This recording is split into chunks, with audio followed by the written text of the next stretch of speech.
So in part one of Wild Man's Mexican Adventures, we had him move into a house. His first day in the house, lovely house on the Sea of Cortez, beautiful place. You got the whales, you got the dolphins, you got the fishermen, you got all this lovely seafood. First day that wild ones have a fight, and the house is now burning to the ground, and they're off to get help. So me and Kerry are going door to door, and we're like, some people won't even answer the door, and other people do, and it was no comprende, your arms up, and I finally bumped into someone who could speak English, and I just pointed over, and they were like, oh, and they phoned the fire brigade. So I thought, oh, okay, at least this boat's got to be saved. So we sat on the wall about 50 yards away, just watching, looking at one another thinking, oh fuck. And I just had a fucking sickening thought. I thought, my money, my clothes, everything is in the fucking bedroom. Didn't have time. I was too busy trying to get fucking stupid lady out with the frying pan and putting out with water to think about getting accessories like clothes and shit. Well, you do, don't you? You don't think, oh, I better go and get my fucking phone, or I better go and get my money and all that before the place torches down. The second fire I had at another place, I actually did get my stuff, but that's another story. So, that was Gary's, that. Wild Man has a whole series of fire stories. In and out of prison. Yes. And, so, we're just waiting for the fire brigade. I'm thinking, oh well, we'll hear them sooner or later. 15 minutes go by, 20 minutes go by, and I'm thinking, oh fucking hell's fire. Just sat there on the wall, thinking, can't even call Shaun and tell him, like he'll be fucking really fucking like chuffed at us anyway. He's gonna be mad as fuck as usual. He's gonna say, oh, we fucked up again, and it generally wasn't our fault. It's never your fault, though. I know. It just happens. But it's not my fault you made fucking... Why would you have PC fucking plastic pipes with gas going through? Anyway. So when the fire engine comes, I hear Kerry cackling and laughing. And I look at her and think, what do you find funny about this? And she just went like that. And I looked, and I swear to God, it was like something out of Bill and Ben. It was like a 1950s fire truck, right? There was one guy at the top of it, two guys driving it, and another guy at the back of it. Now, it come up, and they were literally, it had like a cannon on the back where the water had come out, and they had to fucking, one was going like this, the other one was going like that. They were pumping the water, and the water would come out. At first it'd be a little trickle, and then it'd be just enough to reach the fucking house. But it wasn't like, you know, it wasn't like a proper fire engine. It was like an old school fire engine. But I suppose that's what they used at the time. It dampened the fire and it finally put it out. They were there for fucking hours and hours and hours. Got to about 6 o'clock in the morning, and the landlord who lived around the corner, he'd come round. He spoke English and he asked what happened. And by this time we were very sober. And he explained what happened. And I said, listen, all it actually was is we moved in, we had a couple of drinks, nothing out of the ordinary. I said, I turned the fire on, getting a bit cold, and next minute it just went woof like that. He said, well, people hadn't lived in there in 6 months. He said, and I hadn't had a chance to check it, so I'll take your word for it. So I was very sorry. I said, but what do we do now? He said, look, I've got another property, it's not as nice. He said, but I can situate you there for a while. And so he gives me the keys and takes me to the place. And he takes me there, and he said, well, where's your clothes and that? I said, well, I didn't have a chance to bring it out. I said, all my money or anything. So he actually gave me 300 pesos. Like $300. Well, it's not $300, is it? No. The 300 pesos would be like $30 with it. $30, yeah. And he said, that'll get you going until you sort something out. I said, alright, thank you. Now the people were so nice over there, I couldn't believe it. But we'd have there's older people coming knocking on the door, and Americans coming knocking on the door, saying, listen, we've heard what's happened, we're very sorry. And one of them brought pillows and bedding. Another one brought old clothes and they were just with kindness. Another one brought a big massive tamale, and they were just treating us as if we were locals, and they actually and that made me feel really good. They were looking after us as if we were one of their own, you know what I mean? We were there for about 3 or 4 days, and Shaun had finally heard about it, and he sent, I forgot what you called him in the book. So originally I sent down someone who came back with, it might have been Cody Bates or Andy, and they came back, I think it was Andy perhaps, came back and said everyone was right, the wild ones, the Mexicans have killed them, the house is burnt down, blown up. Obviously the wild mans have been killed by the Mexicans. I got the fuck out there, I was so scared I came back to America. So then I sent down, was it Frankie Flowers? Frankie Flowers. US military sniper who spoke Mexican. Yeah. He got speaking to people and he found out the truth. And he was very good too. He knew what was happening, and he found out where he was, and he come and dropped some more money off, and just told us to stay out of trouble for a while, and he'll give us instructions of what's going on. And then we got a visit off Andrea come down. ADD from the crime syndicate. She come down with I forgot the girl's name now. It was one of her friends anyway. They come down and stayed with us for a bit, and everything was going really back to normal. So it's alright. We didn't fight or argue after that. We started living life nice. The only thing about living where we were living was any of the shops, or to go and get your groceries and that, it's about 30 miles away, so you'd have to get a taxi. Now taxis are dirt cheap in Mexico, and they run completely different to what any taxi firm I know is. Basically, they'll pick you up and take you wherever you're going, but then they'll stop and pick someone else up, and if they're far shorter, they'll take them, and they'll just keep on picking fucking people up, but they only charge you a certain amount of what they were charging you in the first place, so it's fairly cheap. I mean, it was only costing the equivalent of $8 to a round trip there and back. So as we got into the town, we started seeing we went to the over there, they called it the Malacon. Basically it was the fish market, and there was a place there called the Smuggler's Grove. Now it was a little hotel, and the rent was coming up on this place anyway. Finally got some clothes and stuff like that. We were situated again, and we decided to move. So called Shaun. Shaun organised it so we could go wherever we wanted, basically.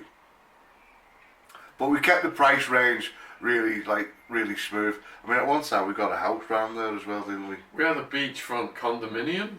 Yeah, I know. That guy ended up being one of the 10 police informants that started the case. The landlord. Did he? Yeah. That was a really nice...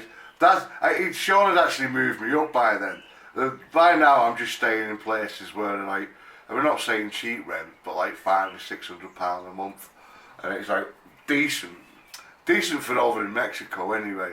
I mean, it's living nice, but this beachfront condominium we got was That's when I thought, oh yeah, it's like living fucking, like, this is like living life, this. And even when I lived at Los Conchos too, there'd like the places, there was gated community. And like, you go, and we were actually staying, it was like a caravan, but had like a rooftop, didn't it, where you could go and have barbecues and all that. Yeah. But as you're going up there, it's a gated community, and some of the houses, they'd have like armed guards and everything, their own armed guards. It's just like, it's a whole new world up there. Like the Mer and stuff. Yeah. We've got a story about them there, that'll come up later on. He ended up not liking us through, well, I'll tell that another time. So, we move into the Malacon, move into the fish market, and things are settling down. I'm feeling a bit better about things. No troubles, no nothing really. Bump into a couple of people, and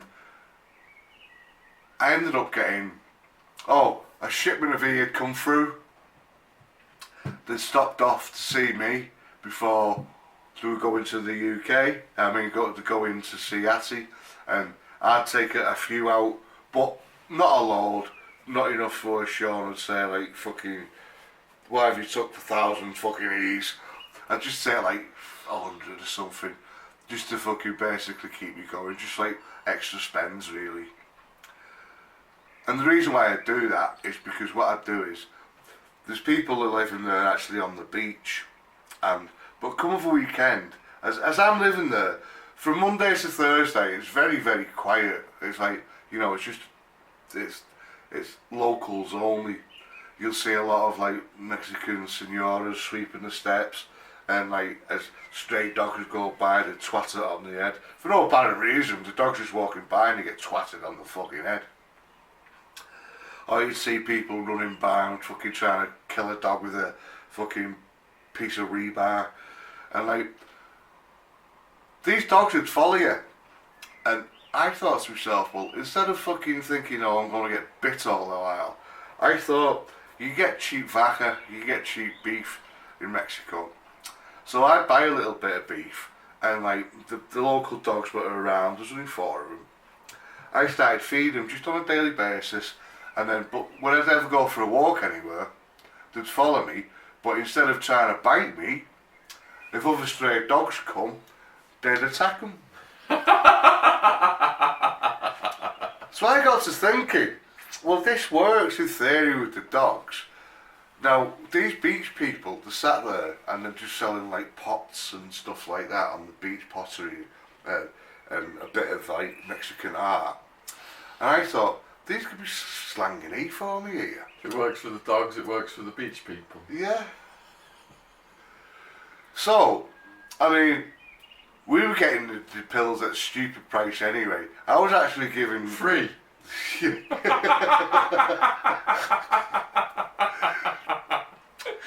I was actually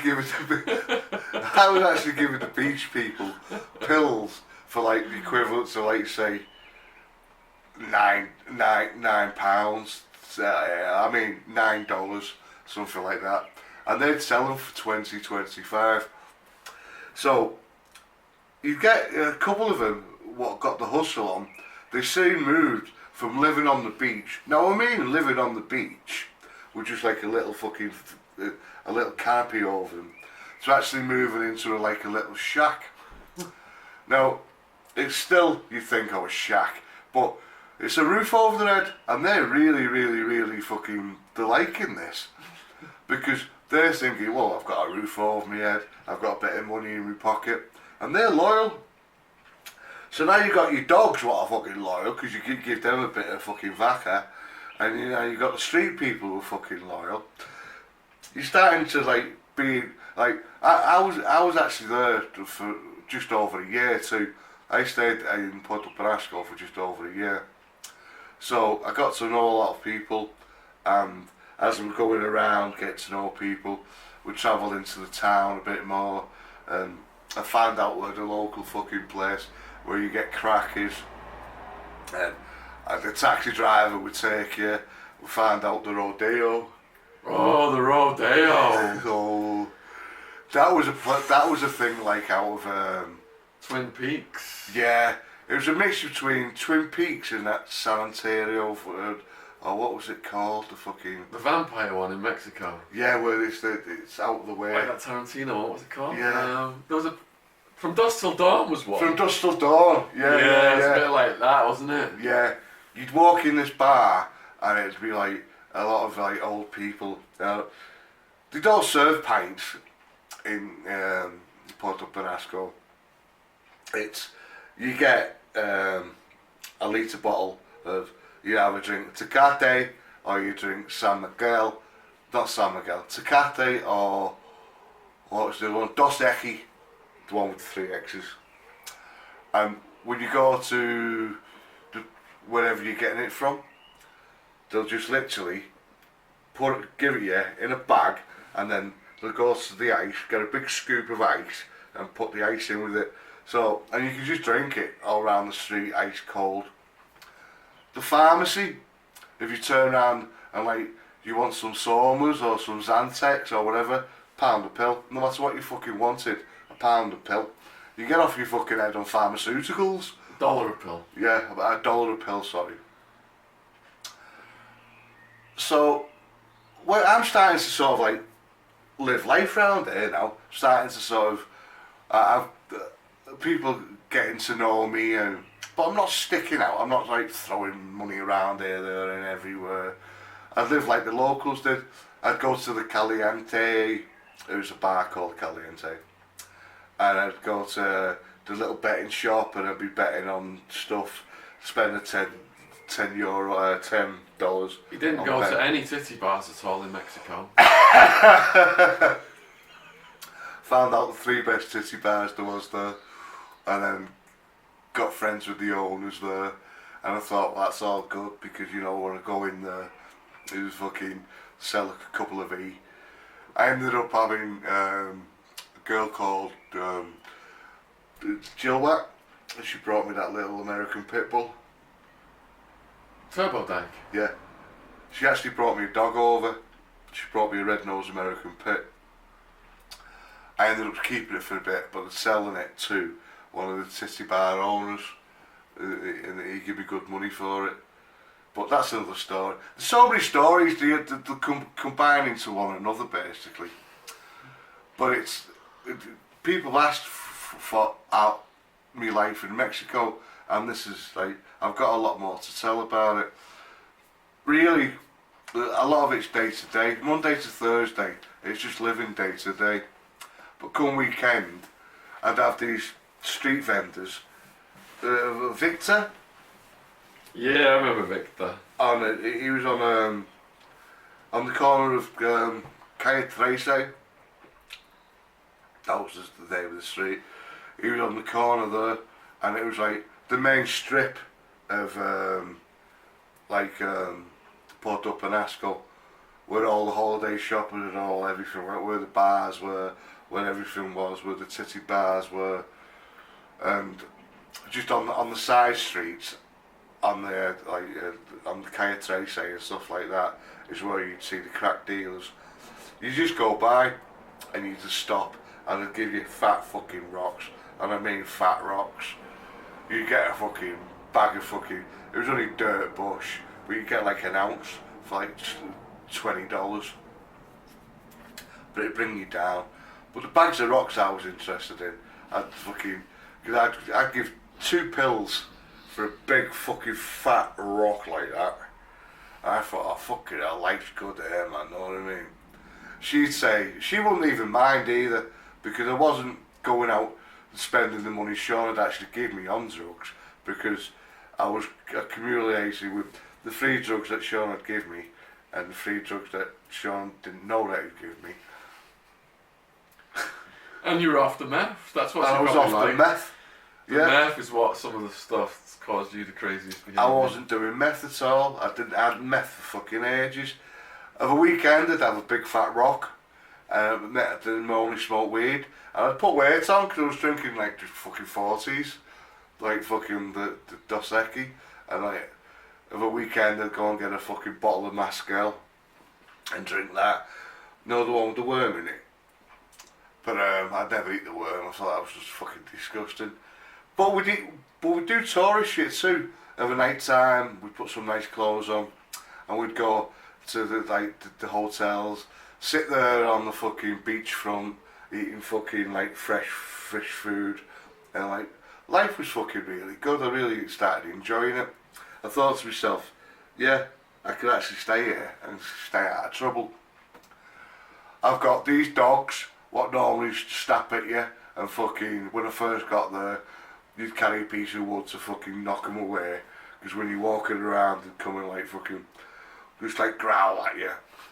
I've got these fed, so they come at my door every fucking day, and like fucking, I don't let them really in the house because they've got fucking ticks on and shit, but if I went out, or I didn't mind my wife going out, even if it was like 10 or 11 o'clock at night, to the shop, because she'd have 4 little fucking dogs following her, and like any other dogs come near her, they'd go for her.